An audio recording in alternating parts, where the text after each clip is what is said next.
Hey everybody, this is a paper titled Denial, Norman Finkelstein, and the New Anti-Semitism by Alan Johnson. Quote, "In my youth I was a Maoist, a political tendency prone to crude anti-intellectualism," end quote. Norman Finkelstein. Quote, "It's long past time that these anti-Semitism mongers crawled back into their sewer," end quote. Norman Finkelstein speaking in 2015. Introduction. The mutations of anti-Semitism. The concept of a new anti-Semitism directs our attention to some of the ways in which some people talk about Israel, Israelis, and, quote, Zionism, end quote, suggesting that these ways have left the terrain of, quote, criticism of Israeli policy, end quote, and become something much darker. The concept is concerned to distinguish between legitimate criticism of that policy, most obviously of the occupation of the territories, the settlement project, the treatment of minorities in Israel, and the degree of force Israel uses to restore deterrence against Hamas rockets.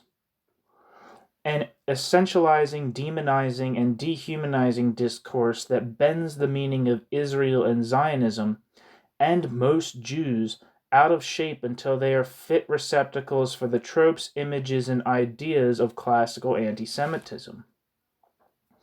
The concept alerts us to anti-Semitism's tendency to shapeshift through history, and to the possibility that since the creation of a Jewish state in some quarters, what the demonized and essentialized, quote, Jew, end quote, once was, demonized and essentialized Israel now is, malevolent in its very nature, all-controlling, full of bloodlust, and the obstacle to a better, purer, and more spiritual world. The new anti-Semitism, which might also be called anti-Semitic anti-Zionism, has three components: a political program to abolish the Jewish homeland, a discourse to demonize it, and a movement to make it a global pariah state. The old anti-Semitism, which has not gone away but coming less from I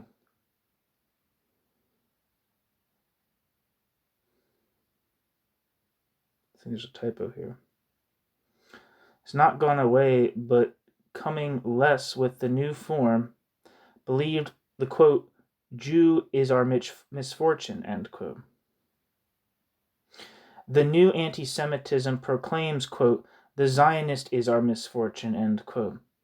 The old anti-Semitism wanted to make the world Judenrein, free of Jews. The new anti-Semitism wants to make the world Judenstaatrein,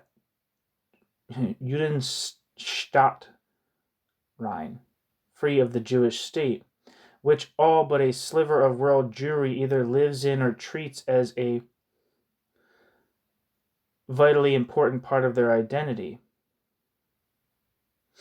We have no right to be disbelieving of this development. After all, anti-Semitism has never really been about the Jews, but about the need of some non-Jews to scapegoat Jews. As those needs have changed throughout history, the physiognomy of anti-Semitism has also changed. David Nierenberg, in his seminal 2013 work, Anti-Judaism, The History of a Way of Thinking, showed in exhaustive detail that the supposed content of Jewish malevolence changes with the times and the ideological preoccupations of the anti-Semites, so that in a religious period Jews are God-killers, and in a period dominated by supposed race science, Jews are racial degenerates. For the ethnic nationalist, the Jew is the rootless cosmopolitan dissolving the unity of the folk, while for the Enlightenment liberal, the Jew is the clannish and obscurantist particularist. Some who fear communism have seen the Jew as the world-controlling arch-Bolshevik, while some who have sought to abolish capitalism have seen the Jew as the world-controlling arch-capitalist. As Ben Gidley has noted, this protean quality of anti-Semitism is why it has always been promiscuous in the language games through which it expressed itself, and the modes of justification it employs to legitimate itself, often advancing through ever-changing euphemisms that mark out the Jew for destruction. Today, the euphemism is, quote, Zionist, end quote. In an era of post-colonialism, the, quote, Jew, end quote, is Israel, no longer a nation-state like other nation-states, guilty or not of particular human rights abuses, but much more, a racist, imperialist, apartheid, Nazi, baby-killing, genocidal state whose all-powerful lobby controls global media, politics, and finance, and whose destruction will finally clear the way for world peace.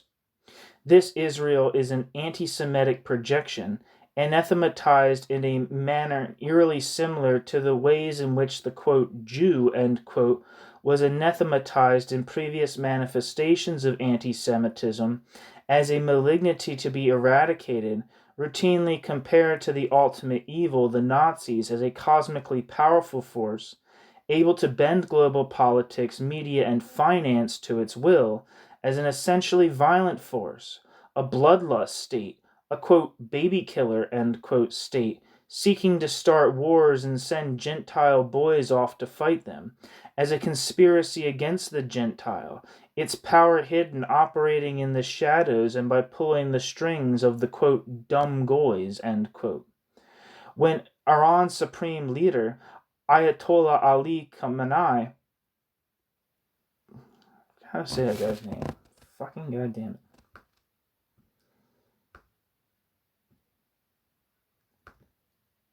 It's Khamenei.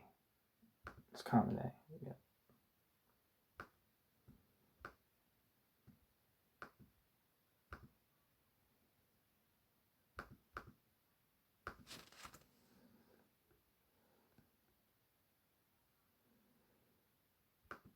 One second.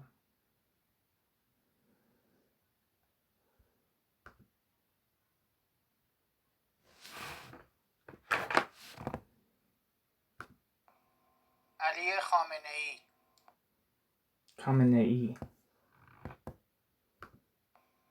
Ali Khamenei.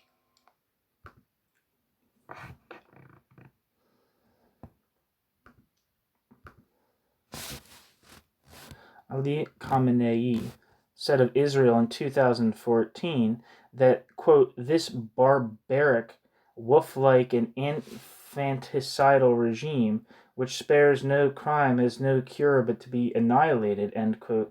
It should be clear that we are not listening to, quote, criticism of Israel, end quote, but rather to the new anti-Semitism. But it is not clear. The reality of this latest mutation of anti-Semitism is denied by some, mostly on the liberal and academic left.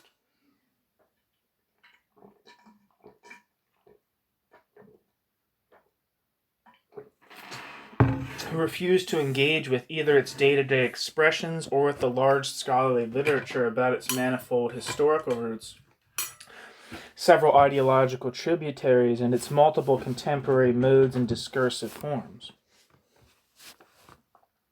Instead, the deniers claim the new anti-Semitism is nothing but a Zionist fabrication, a politicized and manipulated thing, a club wielded instrumentally with malice, aforethought, by bullying Jews for Jewish ends.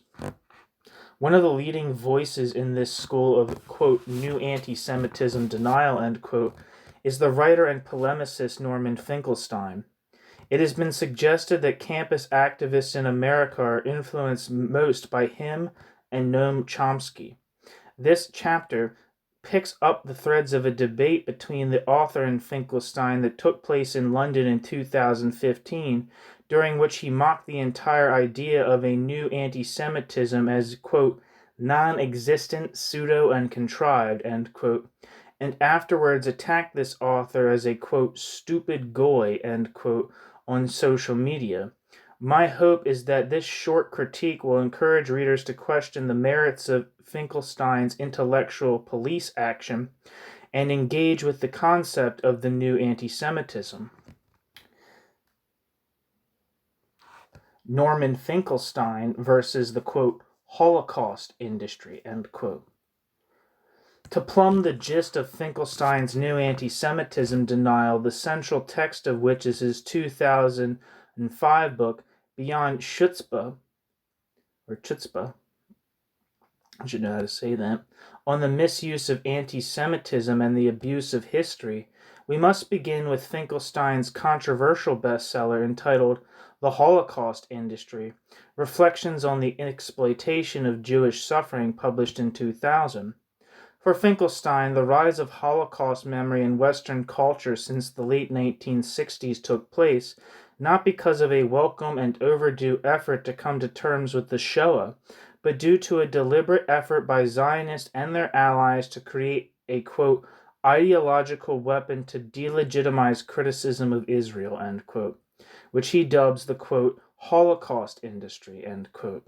For Finkelstein, the new anti-Semitism is only, quote, a variant of this historical card, quote, a variant of this Holocaust card, end quote. His argument about the, quote, Holocaust industry, end quote, went thus. For 2 decades after World War II, no one in America, not even the Jews, paid that much attention to the Holocaust or Israel. American Jews were fearful of the dual loyalty charge and anyway were too busy, quote, making it, end quote. Besides, the West Germans were now our Cold War allies. In the era of McCarthyism, why risk being seen as serving communist ends by harping on about what our friends did back then? In short, quote, Israel didn't figure in American life, it never came up, end quote. Everything changed, however, when Israel won the Six-Day War in 1967, inflicting defeat on a Cold War adversary of the United States in an oil-rich region. Jewish American identification with Israel was embraced as their status in America was transformed. With Jewish warriors now fighting and winning America's wars in the Middle East, people welcomed the super loyalty of Jewish Americans rather than worrying about their supposed dual loyalty. However, there was a problem in the international community that the international community was pressuring Israel to leave the occupied territories. So in response, and with relative ease, Israel and its apologists weaponized Jewish suffering by creating the, quote, Holocaust industry, end quote. Finkelstein's thesis really is that crude. The Nazi genocide happened, but the promotion of the, quote, Holocaust, end quote, was a stage show, a, quote, theatrical, end quote, designed to shut up Israel's critics. The, quote, huge resources and power of the American Jewish community, end quote, was poured into this production.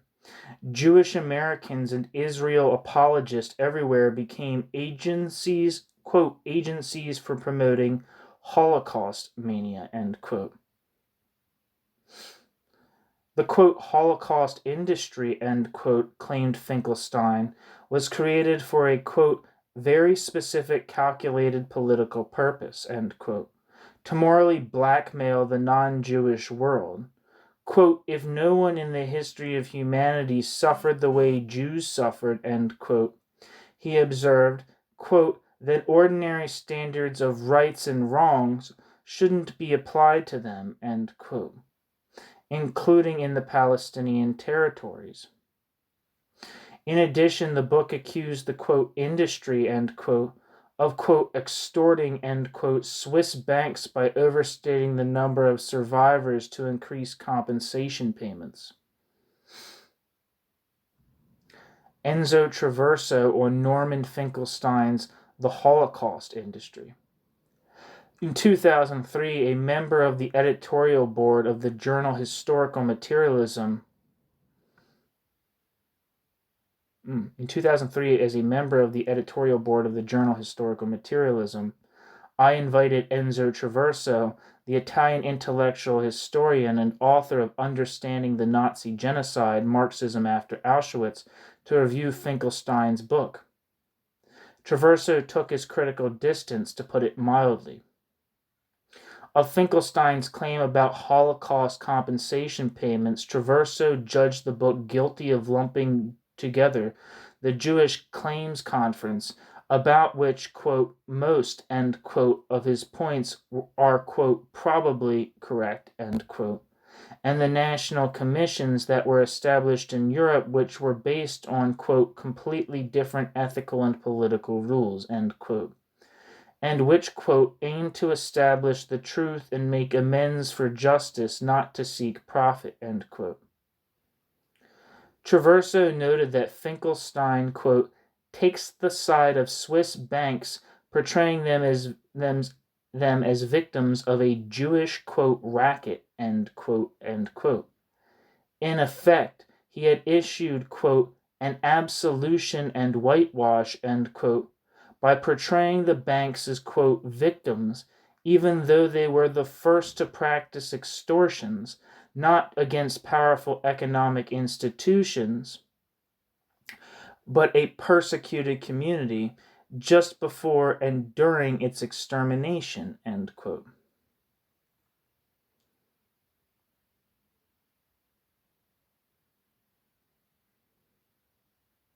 Traverso didn't stop there. Finkelstein's denunciatory zeal, he observed, was not, quote, circumscribed and contextualized, but was a, quote, simplistic, sectarian, polemical, and provocative, end quote, form of argumentation. His writing, quote, often seems to parody in a very unpleasant way the stereotype of a once flourishing anti-Semitic literature. The very title of Finkelstein's book, he pointed out, quote, recalled the old anti-Semitic myth of a, quote, Jewish conspiracy, end quote, observing that the book was welcomed in Berlin by, quote, an enthusiastic public of nationalists, end quote. Traverso noted, quote, the simplistic and unilateral character, end quote, of Finkelstein's claim that the, quote, Holocaust industry, end quote, was a plot to fend off criticism of Israel. Finkelstein had failed to reconstitute the complex, quote, itinerary of the Judeo-side's collective remembrance within American society, end quote. Instead, he had just trashed the very idea of collective memory and substituted, quote, a conspiratorial vision of history, end quote, in order to explain the rising salience of Holocaust remembrance in the culture. In doing so, he had ignored several research paths, each with an impressive literature that had explained the rising importance of the Holocaust in Western culture in various ways. Quote, the return of repressed memory, end quote, the, quote, age of the witness, end quote, quote, the birth of a particularist ethos among American Jews, end quote, and a, quote, generational shift in Germany and Europe, end quote. All were, quote, unworthy in Finkelstein's eyes, end quote. Hence, in lieu of a genuine historical analysis, we find only a gross simplicity verging on a conspiracy theory to account for the increased attention given to the Shoah, an alliance between alliance between U.S. imperialism and the State of Israel, with the support of American Jewish elites, end quote. Traverso found repulsive Finkelstein's claim that Holocaust representation in books, poems, plays, paintings, and films were not but, quote, products of a propaganda machine, end quote. What of the works of, quote, André Schwarz-Barth, Primo Levi,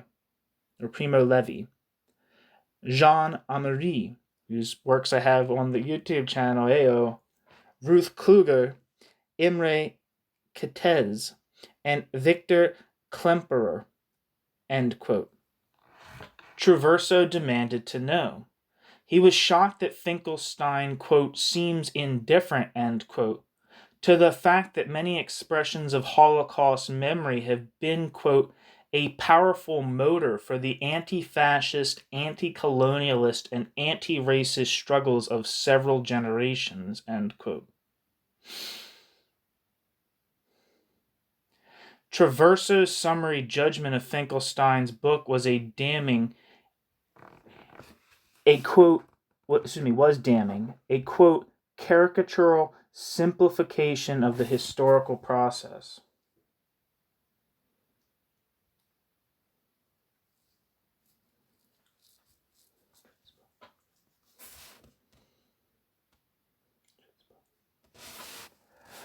Norman Finkelstein versus, quote, the new anti-Semitism scam, end quote. Most of the above criticisms also apply to Beyond Chutzpah, on the misuse of anti-Semitism and the abuse of history. The book Finkelstein offered in 2005 is a follow-on to the Holocaust industry. To that second volume I now turn. His argument is essentially that the concept of a new anti-Semitism is nothing but a, quote, variant, end quote, of the, quote, Holocaust card, end quote. Playing the card has been simple enough for the Zionists. Quote, a central thesis of my book, Beyond Chutzpah, is that whenever Israel faces a public relations debacle, its apologists sound the alarm of a, quote, new anti-Semitism, that a, quote, new anti-Semitism, end quote, is upon us, end quote. Finkelstein's argument proceeds as a triple unmasking of the agencies that promote the fraud of the new anti-Semitism, of the motivations of the fraudsters, and of the components that make up the fraud. The chapter will now examine Finkelstein's claims about all three. Agencies. Finkelstein asks who has, quote, foisted the new anti-Semitism on the international agenda, end quote. His answer is not, quote, honest and decent people, end quote, with, quote, ordinary moral values, end quote, but Israel's apologists. He indicts, quote, impresarios, end quote, such as former ADL, the Anti-Defamation League director, Abraham Foxman, and Jewish, quote, ancient divas, end quote, like the novelist Cynthia Ozick, for creating, quote, the new anti-Semitism scam, end quote, with the backing of, quote, well-heeled, quote, pro, end quote, Israel organizations and foundations, end quote, the, quote, de facto agents of a foreign government, end quote, supported by the, quote, Bush administration and Israel, end quote. Everybody is in on this scam. From the UN Secretary General Kofi Annan to the left-wing veteran Todd Gitlin, from the Holocaust survivor Elie Wiesel, I guess that's how you say his name. It's funny because I read Night when I was in school, which is probably part of this grandiose conspiracy to make me and my young self read that and forever poison my mind. But I don't know if people are saying this right. I mean, I think most people say Elie Wiesel, but I think it's probably with a V sound. I don't know. Haven't heard the name said out loud in a while. And just to be clear, I'm not an expert on any of these topics. So, that's not my job here, is to be smart. My job is just to read. Elie Wiesel, to the National Executive Committee of the UK Labour Party. From successive U.S. administrations to those U.S. university presidents that are strapped for cash, from, quote, entrepreneurial black professors, end quote, like Henry Louis Gates Jr., to the Guardian's Jonathan Friedland, quote, a hack who regularly plays the anti-Semitism card, end quote. From all the, quote, organizations directly or indirectly linked to Israel or having a material stake in inflating the findings of anti-Semitism, end quote, to, quote, stupid goys, end quote, such as the present author. Motivations. Why have Israel's apologists invented the new anti-Semitism? To, quote, taint any criticism of Israel as motivated by anti-Semitism, end quote, and to, quote, turn Israel and Jews, not Palestinians, into the victim, end quote. Decent moral people wishing to oppose the occupation are faced with a conspiracy by tricky Zionists to, quote, cry wolf, end quote, in order to shut them up. A, quote, smear campaign, end quote, has been designed, quote, not to fight anti-Semitism, but rather to exploit the historical suffering of Jews in order to immunize Israel against criticism, end quote. It is all a, quote, sham, end quote, designed to, quote, whip up hysteria, end quote, and to function as a, quote, club to assail Israel's critics, end quote, by portraying those critics as, quote, classical Jew haters, end quote. In short, the game is, quote, political blackmail, end quote. That assertion, endlessly repeated, is as far as Finkelstein's analysis of the motivations of the fraudsters goes. Components. And how does the new anti-Semitism fraud work? How does it manage to, quote, silence media, end quote, quote, muzzle academic freedom, end quote, and, quote, undermine the most basic principles of human rights, end quote? According to Finkelstein, there are three components, quote, exaggeration and fabrication, mislabeling legitimate criticism of Israeli policy, and the unjustified yet predictable, quote, spillover, end quote, from criticism of Israel to Jews generally, end quote. Component 1, quote, exaggeration and fabrication, end quote. Finkelstein argues that, quote, most, end quote, claims of anti-Semitism, quote, prove on investigation to be wildly overblown, end quote. He thinks they are, quote, trivial, nebulous, exaggerated, and a lot just fabricated, end quote.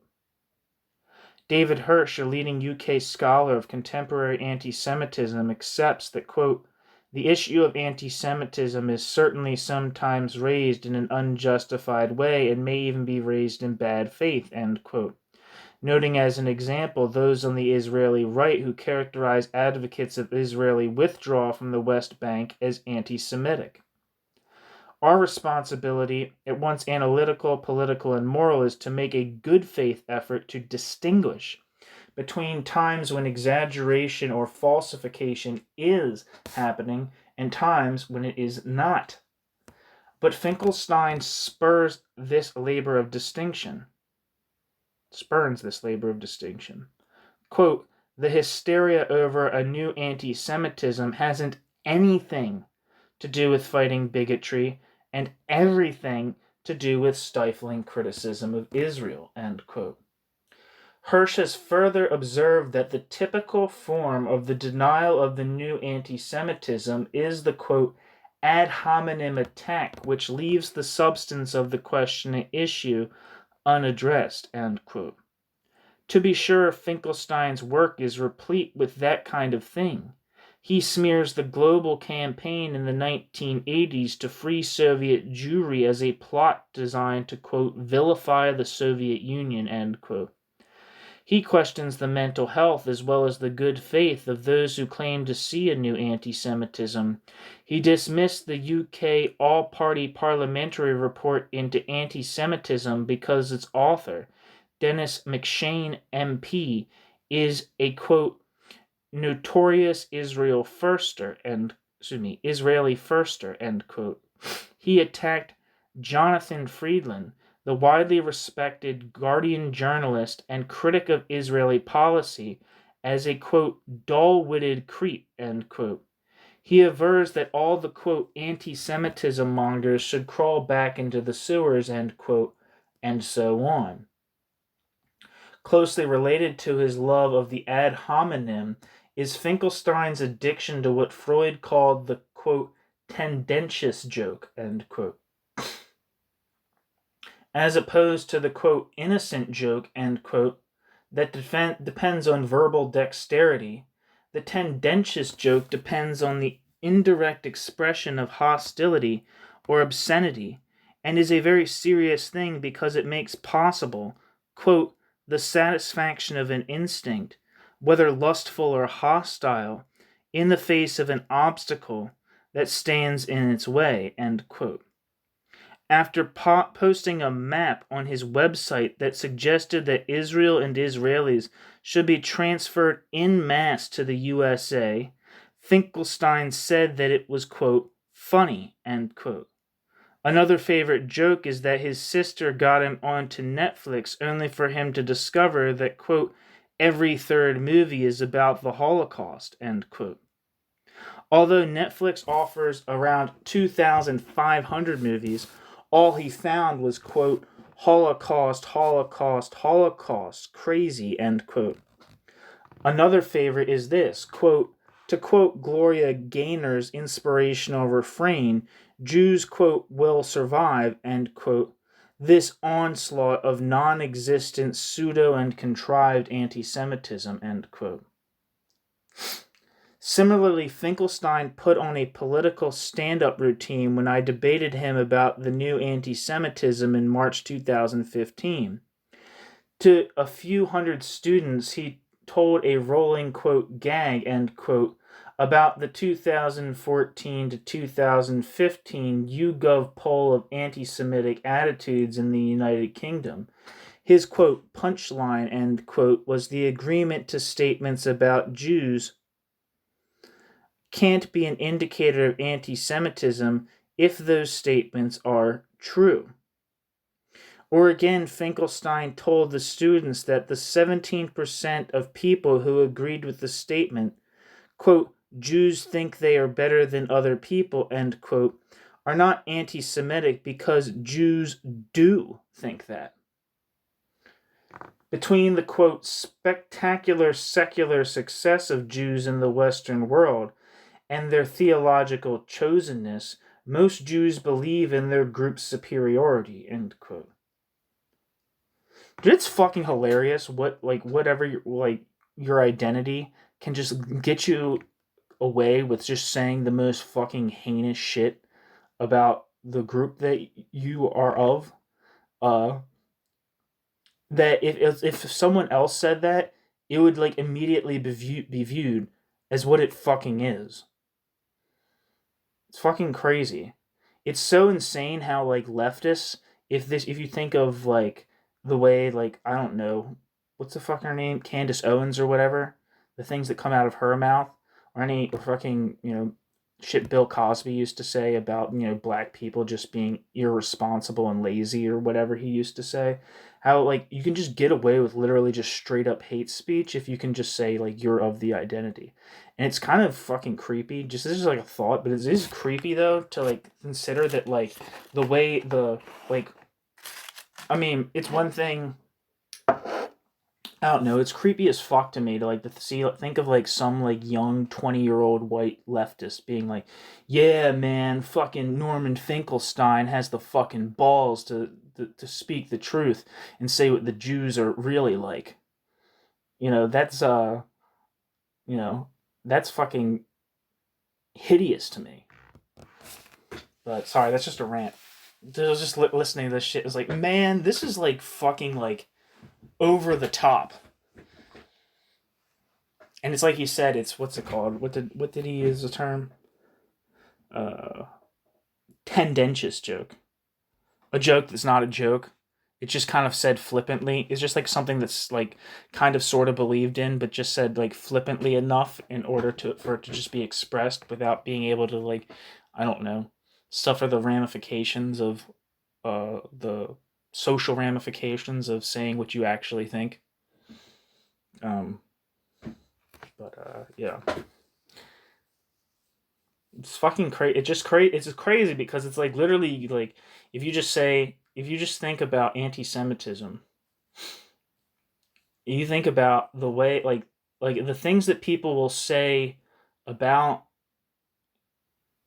Israel and people who support Israel's existence, or which is just Zionists, which basically means anyone who's like doesn't actively think that any Jewish person who doesn't think that Israel should actively be destroyed.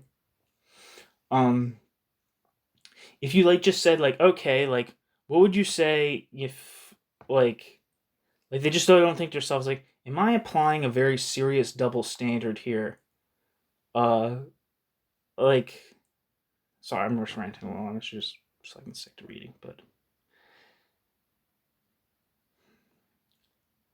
it's just it's very easy. It seems like it's very easy for certain leftist people to see through when someone's just when a person of color, for instance, is going on some fucking racist ass tirade and being able to see it for what it is. But if someone if a person of Jewish descent is doing a similar thing, they're just yeah, fuck yeah, fucking right, yeah. Jews do think they're better than everybody.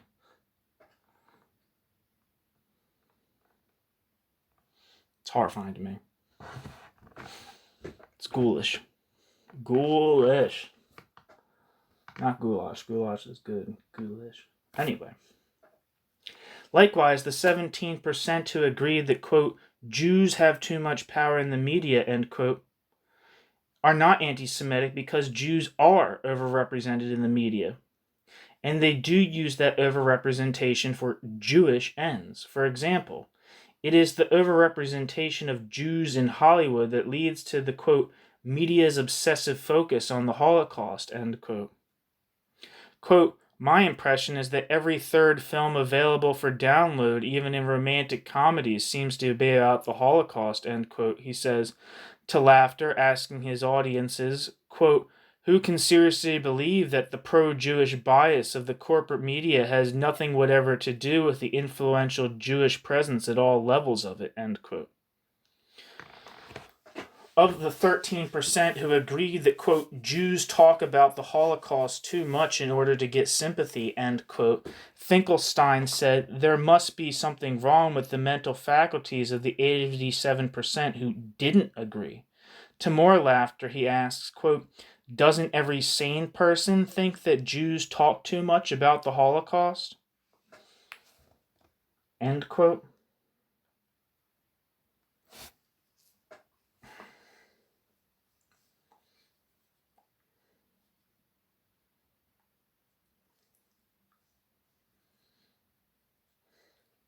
Taboos fell like 9 pins that night. Quote, Jews are tapped into the networks of power and privilege, end quote, he said, and are, quote, the richest ethnic group in the United States, end quote. Quote, if you marry a Jew, it opens doors, end quote. If some Jews faced a little stigma, so what? What stigma is, quote, such stigma is, quote, socially consequential, end quote. He reassured the hall. It is more socially consequential to be, quote, short, fat, bald, or ugly than to be Jewish, end quote. He said, to more laughs. Quote, look, end quote, he added. Quote, most people carry on in life bearing these stigmas. It's called life. Get used to it, end quote. Sitting next to Finkelstein that evening, I was struck by the fact that he had not mentioned to the students that Jews had been singled out for murder by Islamists 2 months earlier in Paris, as well as in Copenhagen only a month before. When I pointed this out, I thought he looked uncomfortable. So blasé was Finkelstein during the debate that a press officer from the Stop the War coalition, not a group known to be friendly to Israel, stood up and objected, quote, hold on, we do need to take anti-Semitism seriously, end quote. And there lies a defining quality of Finkelstein's writing and speeches, an adamant refusal to take contemporary anti-Semitism seriously. Does he think that the leadership of the Iranian regime, with its Holocaust denial cartoon competitions and its call for Israel to be wiped off the map, is anti-Semitic? No. Though, quote, it might be true that Iran's leadership has directed inflammatory, if ambiguous, rhetoric at Israel, end quote. How about parts of the far left? It doesn't matter if they are anti-Semitic because, quote, their combined constituency could have comfortably fit into a telephone booth, end quote. The far right? There are a few boneheads, but what Finkelstein is most concerned to point out is that Anti-Defamation League director Abraham Foxman only included them in his book about the new anti-Semitism because he needed, quote, standard props like chapters on right-wing loonies, end quote. Can the new anti-Semitism be found in any parts of the U.S. black community, perhaps among people under the influence of Louis Farrakhan's Nation of Islam? Again, no. It's only, quote, class conflict, a lack of lockstep support for Israel, bracket and end bracket, and ugly, just barely repressed racism among many Jews, end quote, that explains the hostility between the communities, nothing else. Is there a resurgence of anti-Semitism in Germany? No. Only a ridiculous and, quote, never-ending German passion play, end quote. How about Hamas? Well, their record is, quote, ambiguous and ambivalent, end quote. Hezbollah, quote, I do believe that Hezbollah has the right to target Israeli civilians if Israel persists in targeting civilians, end quote. Should Ken Livingstone, the former mayor of London, be suspended from the UK Labour Party for his comments on Hitler and the, quote, Zionists, end quote? No, maybe Livingstone, quote, wasn't precise enough and lacked nuance, end quote, but he was right about the, quote, common ground, end quote, of, end quote, degree of ideological affinity, end quote, between Zionists and Nazis. Anyway, the entire anti-Semitism scandal in the UK Labour Party is, quote, transparently a smear campaign, end quote. About this latter claim, John Rose, a fiercely anti-Israeli writer from the Socialist Workers' Party, admonished Finkelstein, quote, there can be no, quote, common ground, end quote, or, quote, any degree of ideological affinity, end quote, between the master race and the satanic race it intends to exterminate, except in the literal sense of a cat-and-mouse game played on common ground, end quote.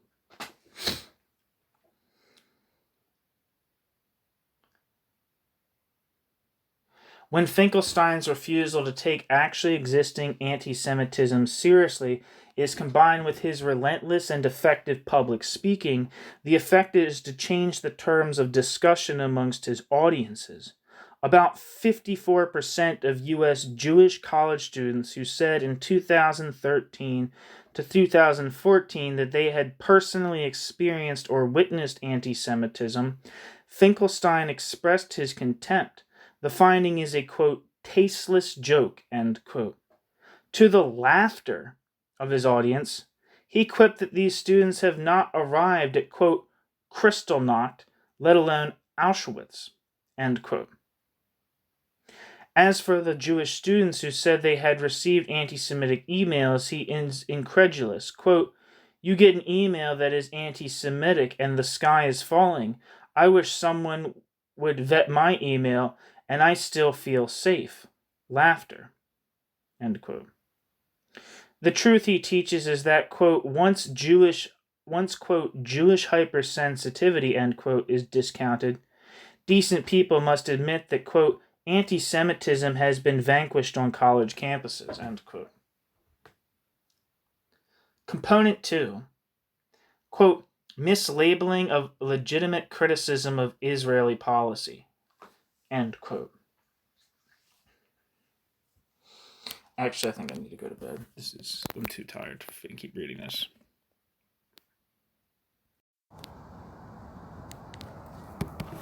Okay, now I'm back. Component 2, quote, mislabeling of legitimate criticism of Israeli policy, end quote. The second component of the anti-Semitism scam, according to Finkelstein, is the mislabeling of perfectly legitimate criticisms of the state of Israel as, quote, anti-Semitic, end quote. The most thoroughgoing attempt to distinguish between legitimate criticisms of Israel and the new anti-Semitism is the working definition of anti-Semitism produced by the European Union Monitoring Center on Racism and Xenophobia, now the Agency for Fundamental Rights, or FRA, the European Parliament, the UK College of Policing, the US Department of State have adopted the EUMC definition.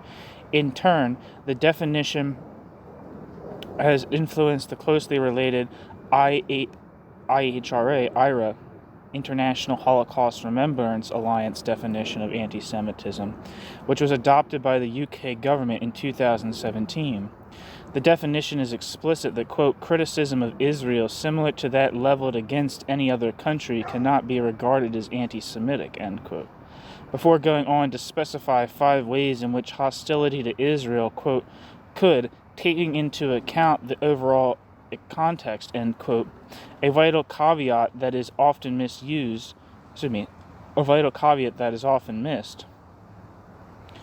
quote, be a manifestation of anti-Semitism, end quote.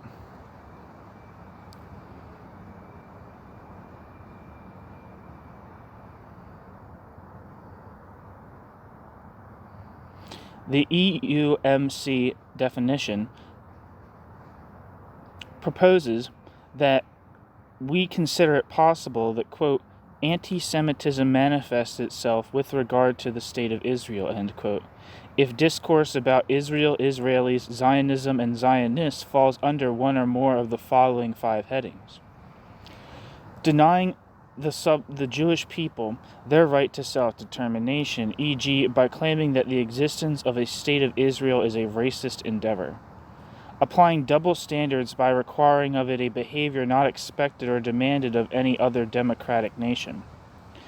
Using the symbols and images associated with classic anti-Semitism, e.g., claims of Jews killing Jesus or blood libel to characterize Israel or Israelis, drawing comparisons of contemporary Israeli policy to that of the Nazis, holding Jews collectively responsible for the actions of the State of Israel.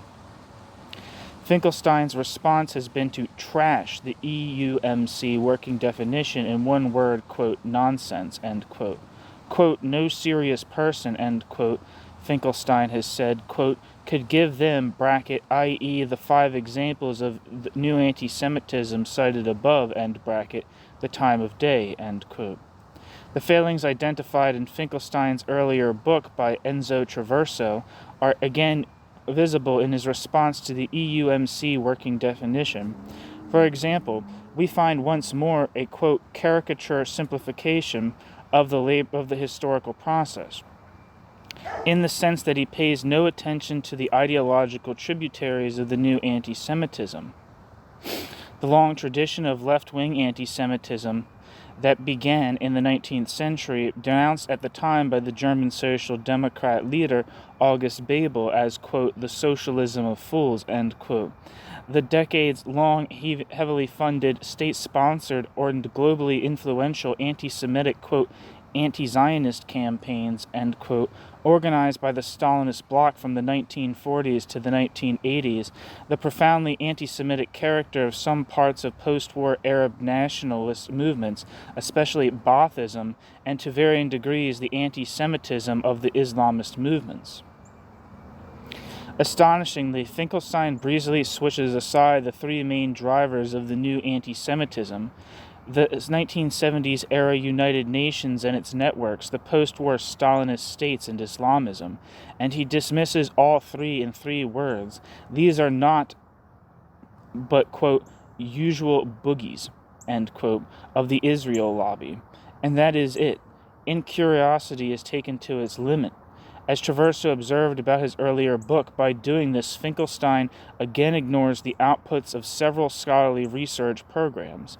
In place of that intellectual labor, Finkelstein offers his own conspiracy theory about the new anti-Semitism. The Zionists cooked it all up.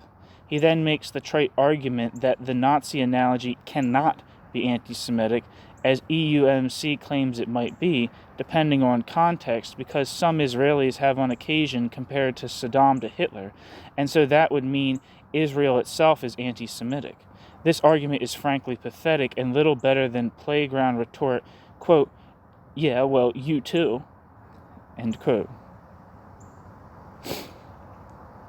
Finkelstein defends the use of the Nazi analogy on the grounds that he was educated by his parents, both Holocaust survivors, to, quote, "always compare," end quote, and be willing to, quote, "gladly and generously make the imaginative leap," end quote.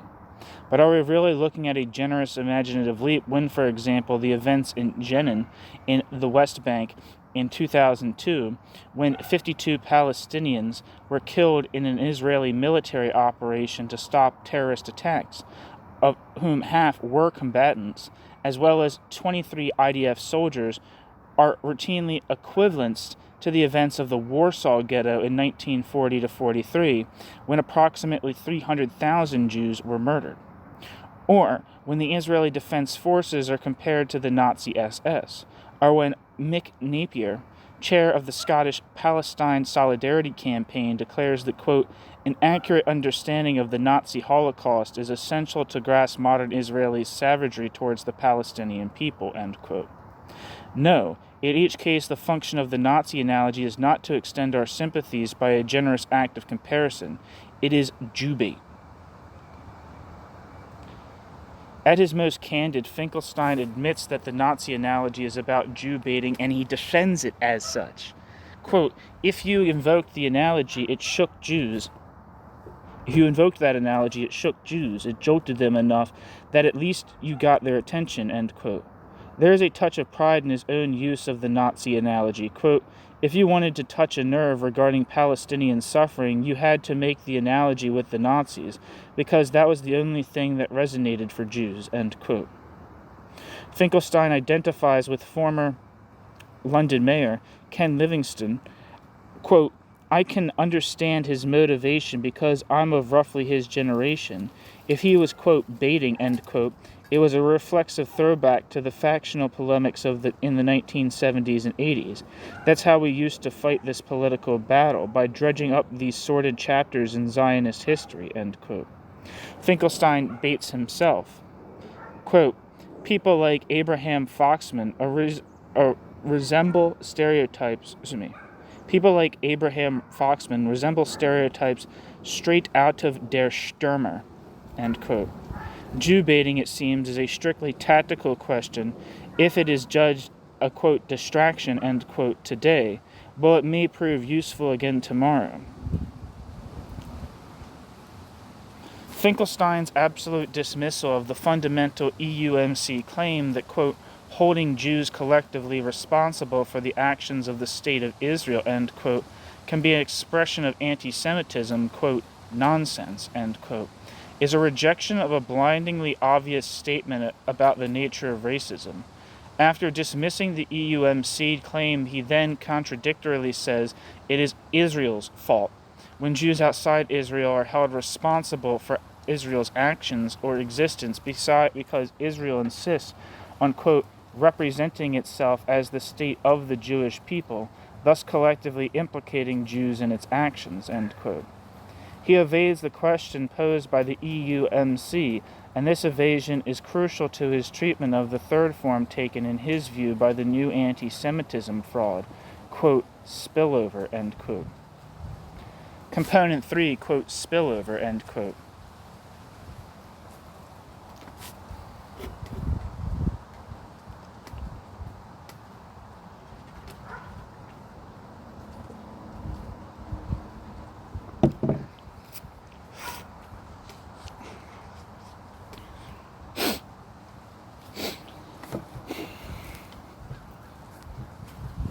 According to Finkelstein, the third form in which a hysteria about a non-existent new anti-Semitism is spread by tricky Zionists is through their cynical exploitation of the fact that criticism of Israel does sometimes, quote, "spill over," end quote, into an animus towards all Jews. Finkelstein seems not to be aware that in making this argument he is conceding one part of the case for the validity of the concept of the new anti-Semitism. Casually, After a sustained assault on a, quote, circus, end quote, staged by, quote, apologists, end quote, who belong in a, quote, sewer, end quote, and so on, he tells us that they have a point after all. For all his bluster, ad hominem attacks, and tendentious jokes, it turns out that there is a new form of anti-Semitism. It is focused on the Jewish state, and it is practiced by this mysterious actor appears for one sentence before disappearing never to be seen again, those, quote, exploiting Israeli policy as a pretext to demonize Jews, end quote. He even makes a normative claim about the new anti-Semitism. This spillover is, quote, unjustified, end quote, in the very act of dismissing the very concept of the new anti-Semitism.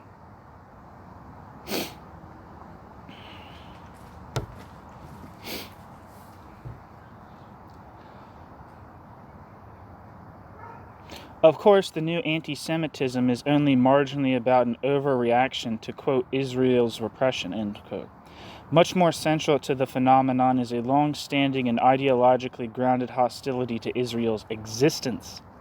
Finkelstein's notion of, quote, spillover, end quote, misses more or less everything we need to study about the intellectual roots, emotional charge, and human impact of that knowing and systematic dehumanization and demonization of Israel, Israelis, and Zionists as a unique evil in the world, as Nazis, as cosmically powerful, as controlling the world's media banks, as the puppeteer running the, quote, Jews SA, end quote, and so on.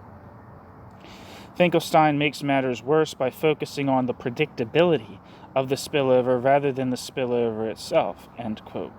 Quote, not end quote. There's no end quote. Quote starting. Quote, when Muslim youths in Europe take bracket Netanyahu, end bracket, at his word, and they exact revenge on those whom he claims to represent, it might not be right, but it's not surprising either, end quote. In passing, note the weasel word, quote, might, end quote.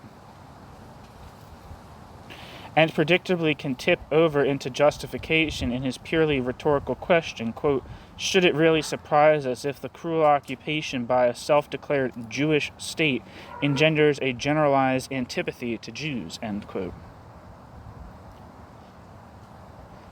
Indeed, Finkelstein comes close to justifying anti-Semitism, suggesting that not every manifestation of anti-Semitism is irrational, quote, Israel and its Jewish supporters themselves might be causing anti-Semitism, end quote. He claims, quote, because Israel and its Jewish supporters are in the wrong, end quote. He goes on, quote, just as it's too simple and convenient to label accusations of Jewish responsibility for Israeli policy anti-Semitic, so it's too simple and convenient to label the notion of of Jewish power anti-Semitic, end quote.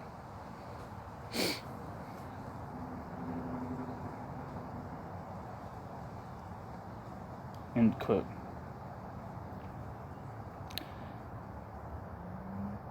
After all, Jews are the, quote, wealthiest ethnic group in the U.S., end quote.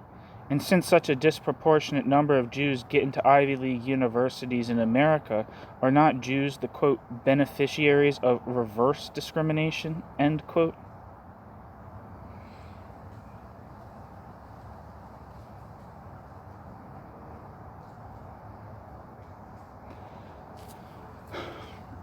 So what in summary do we find in the work of Finkelstein? Conclusion. So what in summary do we find in the work of Finkelstein? First, we find a refusal to make the most elementary analytical distinctions, as though the concept of a new anti-Semitism has nothing to do with fighting bigotry, and everything to do with stifling criticism of Israel. Second, polemics with an ugly and sectarian mode of argument and prose style that parodies a once flourishing anti-Semitic literature. Third, a love of the ad hominem attack which parades before the readers as a collection of stupid goys, ancient divas, dull-witted creeps, impresarios, hacks, Israel firsters, and anti-Semitism mongers who should crawl back into their sewers, but which leaves the substance of the question unaddressed. Fourth, tendentious jokes trading in indirect expressions of hostility or obscenity. Fifth, conspiracy theories that reduce the history of the Holocaust memory to the machinations of the Zionist propaganda. machine, and contemporary forms of anti-Semitism to a public relations exercise. Sixth, a caricatural simplification of the historical process instead of a careful reconstruction of the dynamics of either collective memory or protean hatreds.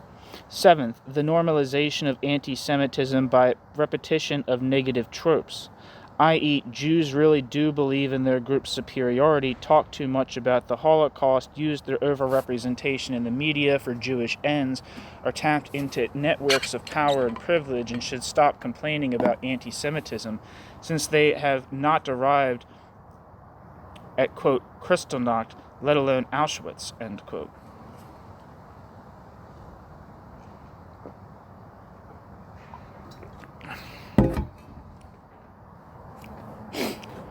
Eighth, assertions that it is too simple to say the accusations of Jewish responsibility for Israeli policy are anti-Semitic, and too simple to say that accusations of Jewish power are anti-Semitic. And ninth, the recommendation that anyone who wants to really touch a Jewish nerve should make an analogy between Israel and the Nazis, because that is the only thing that resonates with Jews. The late Eric Hobsbawm, the British Marxist historian and sharp critic of Israel, is a rather better guide to the dynamics of post-war anti-Semitism than Norman Finkelstein. In 1980, he asked the question, quote, "Are we entering a new era of anti-Semitism?" end quote. His answer was that across huge tracts of the world, anti-Semitism had never gone away. Yes, it is true that, quote, for more than a generation in most countries containing large numbers of Jews, anti-Semitism has ceased to be a problem, end quote.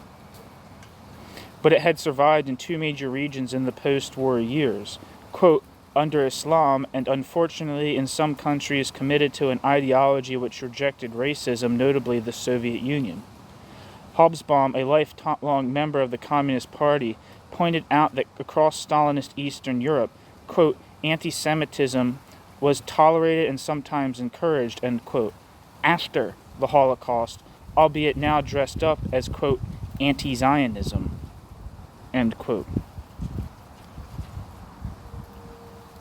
The polemicist Finkelstein may have dismissed all concerns about the communist bloc in the Islamic world as nothing but the usual, as the quote, usual boogies, end quote, of the Israel lobby, but the historian identified them as the drivers of post-war anti-Semitism. In doing so, Hobsbawm points us towards a research agenda and a conversation that is not only studiously avoided by Finkelstein, but smeared by him as a Zionist, quote, circus, end quote. Hobsbawm then explains why these malign ideas are now likely to grow in influence. There were reasons why the post-war years had been, quote, unusually tolerant, end quote, for Jews, and their reasons were now, quote, losing force, end quote. The 12 years of Hitler were becoming ancient history for those under the age of 45.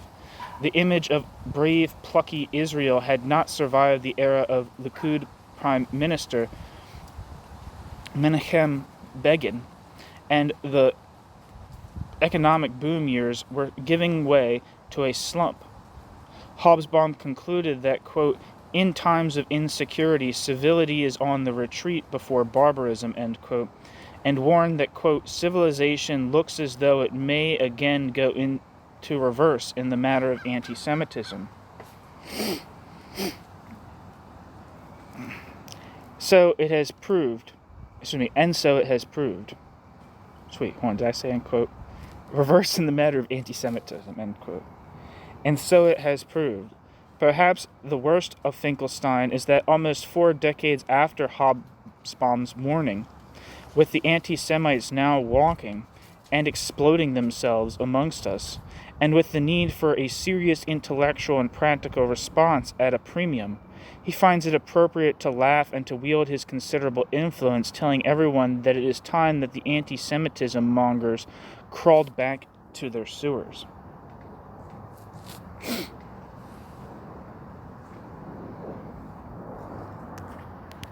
Thanks for listening.